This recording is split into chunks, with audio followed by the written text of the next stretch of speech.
আমার ঘরটা দেখেন,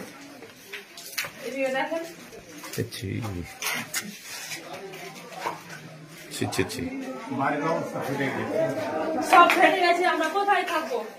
সামনে দেখেন, সামনে এই সব দেখেন, ছাদ সব ফেটে ফেটে পড়ে যাচ্ছে। আমি কোথায় যাব, কোথায় থাকবো?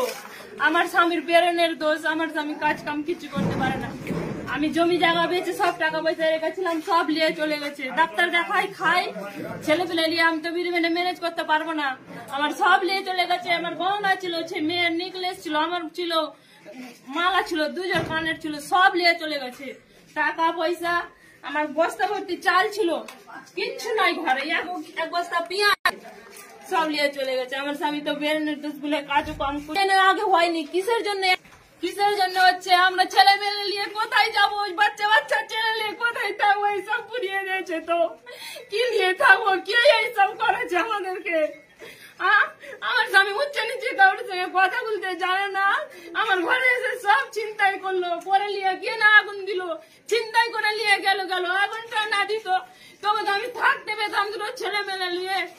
আমরা এখন কোথায় যাবো? ছোট ছোট ছেলে নিয়ে কোথায় যাবো? কি খাবো? আমাদের 3 দিন থেকে আমরা অনাহারে আছি। এই সব বাচ্চারা নিয়ে এখন তো মুখ শুকিয়ে গেছে সব ছেলেদের।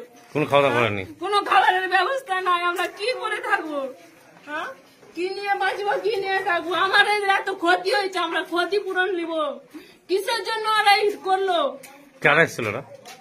কারা এসেছিল? কারা এসেছিল? ওই বাইরের কারণ সব। হিন্দু তো কেউ নাই, সব মুসলিম এসে করেছে এইসব। আপনার নাম? আমার নাম দীপা মন্ডল। আপনার স্বামীর নাম? আমার স্বামীর নাম দেবগণ মন্ডল। সে তো কিছুই করতে পারে না, তার বেরেনের দোষ। সে বেরেনের ওষুধ খাই, ওষুধ আমি বের করতে পারিনি। সে ওষুধ সব বলে গেছে। এখন আমি ওকে কি খাওয়াবো? ঘরে টাকা নাই, পয়সা নাই, আমি কি দিয়ে কি করবো? টাকা পয়সা সব নিয়ে চলে গেছে। দেখেন, এখানে বাক্স, ওখানে বাক্স। আমার টিউবকল ছিল, সব ভেঙে ফেলে দিয়েছে। টালের ঘরে রান্না করি, ওটাও ভেঙে ফেলে দিয়েছে।